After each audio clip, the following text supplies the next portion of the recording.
Good morning, students. Welcome back to mathematics class. In the last class, we completed our question number first and second of exercise 6.1. Now, today we discuss question number third of exercise 6.1. Find the degree of the given polynomial. Before we find the degree of the given polynomial, we discuss about some points.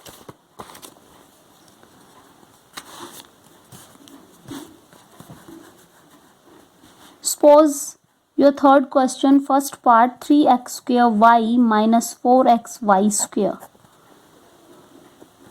बेटा degree find out करने के लिए सबसे पहले हम हर एक term की highest power निकालेंगे. सबसे पहले हर एक टर्म की each term find out highest power. देखो इसके अंदर x की पावर 2, y की power 1, 2 plus 1 3. In this x की पावर 1, y की पावर 2, 1 plus 2 3.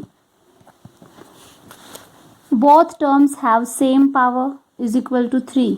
Highest power हो गई 3. बेटा highest power of term is equal to the degree of polynomial. जो टर्म, जो एक्सप्रेशन, जो पॉलिनोमियल की हाईएस्ट पावर आएगी वही डिग्री ऑफ पॉलिनोमियल होती है. वही डिग्री ऑफ अ पॉलिनोमियल होती है. सपोज इन दोनों में तो जो पावर है वो सेम आई है, हाईएस्ट पावर 3. सपोज यहाँ पर 3 होता है, यहाँ पर 4 होता है, तो इसमें हाईएस्ट पावर 4 होती, तो degree of this polynomial is 4. Clear. अब यहाँ पर 3 है तो degree of this polynomial is 3. देखो किसी की डिग्री पॉलिनोमियल की अगर 1 आती है तो हम उसे बोलते हैं लीनियर पॉलिनोमियल. क्या बोलते हैं? Linear polynomial. अगर किसी पॉलिनोमियल की डिग्री 2 आती है तो हम उसे बोलते हैं क्वाड्रेटिक पॉलिनोमियल. क्या बोलते हैं? Quadratic polynomial. अगर किसी पॉलिनोमियल की डिग्री 3 आती है, अगर किसी पॉलिनोमियल की डिग्री 3 आती है तो हम उसे बोलते हैं क्यूबिक पॉलिनोमियल. क्या बोलते हैं? Cubic polynomial. अगर डिग्री 1 आती है लीनियर पॉलिनोमियल, डिग्री 2 आती है क्वाड्रेटिक पॉलिनोमियल, डिग्री 3 आती है cubic polynomial. Clear. Now question number third second part 12y6, 12y की पावर 6 माइनस 15y की पावर 4 प्लस 7y की पावर 2 माइनस 10. बेटा हम ईच टर्म की पावर फाइंड आउट करेंगे. पहले इसकी power 6, 4, 2, 0. Highest power is equal to 6. तो बेटा मैंने अभी आपको बताया है किसी भी पॉलिनोमियल की जो हाईएस्ट पावर होती है वही उसकी डिग्री होती है. तो degree of this polynomial is 6. Highest power कितनी है? 6. तो इसकी डिग्री भी 6 होगी. Highest power of the polynomial is equal to the degree of the polynomial. Clear? Now third part 5x की power 5 minus 7x cube plus 3x 4 plus 9x square minus 3x plus 12. We find out power each for each term. इस term की power 5, 3, 4, 2, 1, 0. Highest power of this polynomial is 5. So degree of this polynomial is 5. Clear? Now fourth part 12x cube yz. बेटा ये एक term है, that is the monomial. ये monomial है जिसके अंदर एक टर्म है वो मोनोमियल है.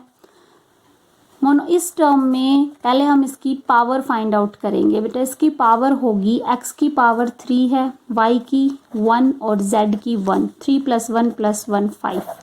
यानी highest power of this monomial term is 5. So degree of this polynomial is 5. Clear. Degree of this polynomial is 5. Next last question -2a cube plus 5a square minus 3a minus 10. हम हर एक term की degree find out करेंगे. 3, 2, 1, 0। तो highest power of this polynomial 3 है, तो degree of this polynomial is also 3। Clear. इसमें एक एक वेरिएबल है, हमने एक एक की निकाल ली। वेरिएबल अगर 2 3 होते हैं, हम हर एक की पावर को ऐड करके उस टर्म की पावर निकालते हैं, फिर उस पॉलिनोमियल में जो हाईएस्ट पावर है उसको डिग्री, वो होती है हमारी degree of this polynomial. Clear. Now next topic आता है यहाँ पर अलजेब्रिक एक्सप्रेशन में, addition and subtraction of algebraic expression.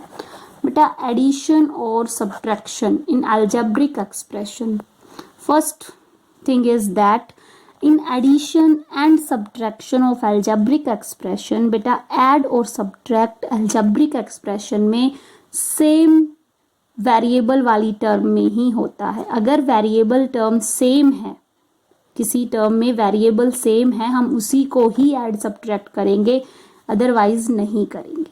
Clear. देखो question number first, exercise 6.2, add the following expression, हमें इन्हें ऐड करना है। देखो फर्स्ट पार्ट है m minus n plus p, n minus p plus m और p minus m plus c. बेटा मैंने अभी आपको बताया हम सेम वेरिएबल टर्म को ही ऐड और सब्ट्रैक्ट करते हैं, तो इसमें ऐड करना है तो कोमा की जगह क्या लग जाएगा, प्लस। 3 टर्म है हमारे पास, फर्स्ट सेकंड थर्ड, 3 टर्म के अंदर ऐड करना है, हमने प्लस का साइन लगा दिया। अब देखो सेम टर्म वेरिएबल वाली टर्म देखनी है, m m और m m m m, तो m प्लस m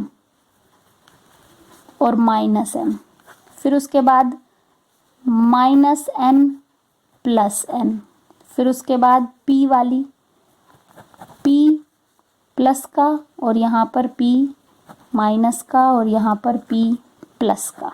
उसके बाद हमारे पास एक सिंगल टर्म है c।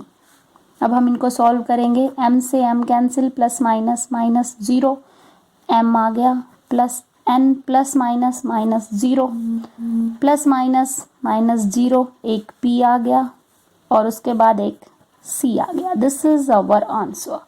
लेकिन बेटा ऐड और सब्ट्रैक्ट सिर्फ सेम वेरिएबल्स में ही होगा, डिफरेंट में नहीं होगा। जैसे m, p और c डिफरेंट वेरिएबल है, हम इन्हें ऐड या सब्ट्रैक्ट नहीं कर सकते।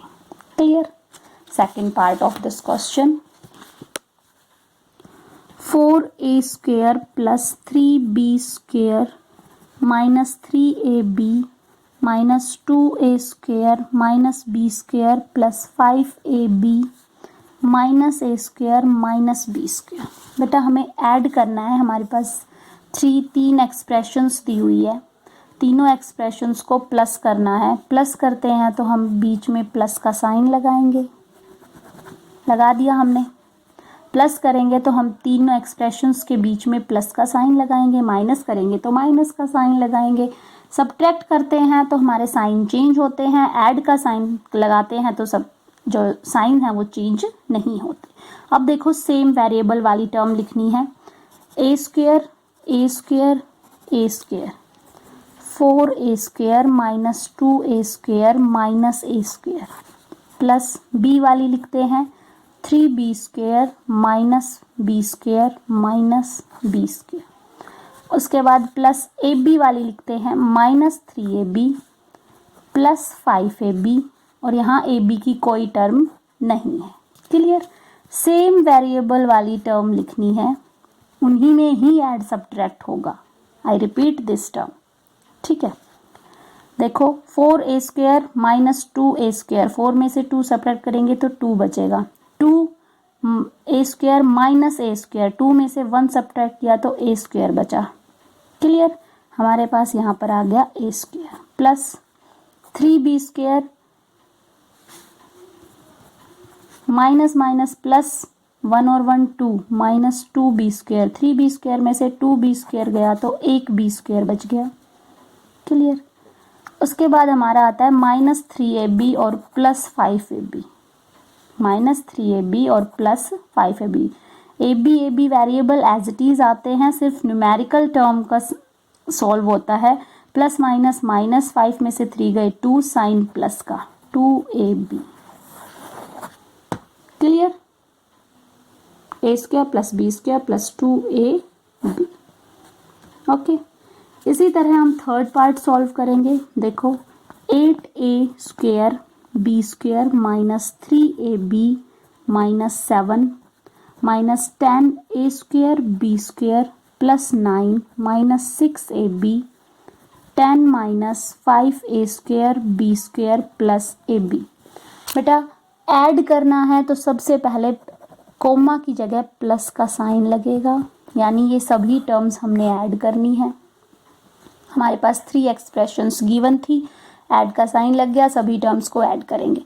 अब हम देखते हैं सेम वेरिएबल वाली term, a square b square a square b square a square b square 8a square b square minus 10a square b square और minus 5a square b square. ठीक है, फिर हम देखते हैं ए बी वाली term, a b a b a b minus 3ab minus 6ab और plus ab plus, उसके बाद हम देखते हैं कांस्टेंट टर्म, जिसके साथ वेरिएबल नहीं होता उसको हम कांस्टेंट टर्म बोलते हैं।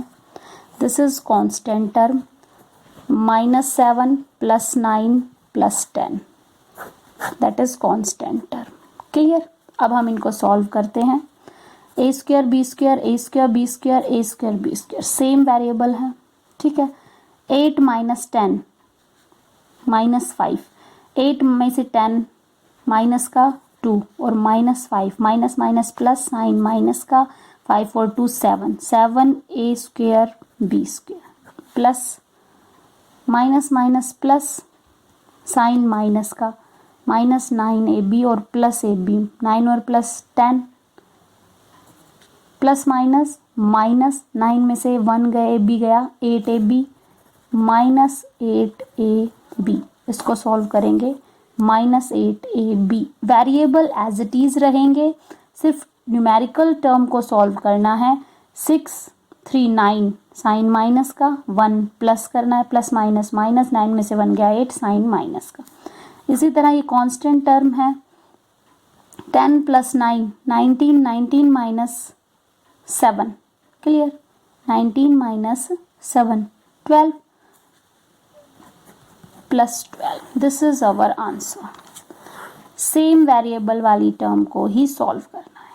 Clear, now your today's homework is solve question number 3rd of exercise 6.1 and question number 1 of exercise 6.2.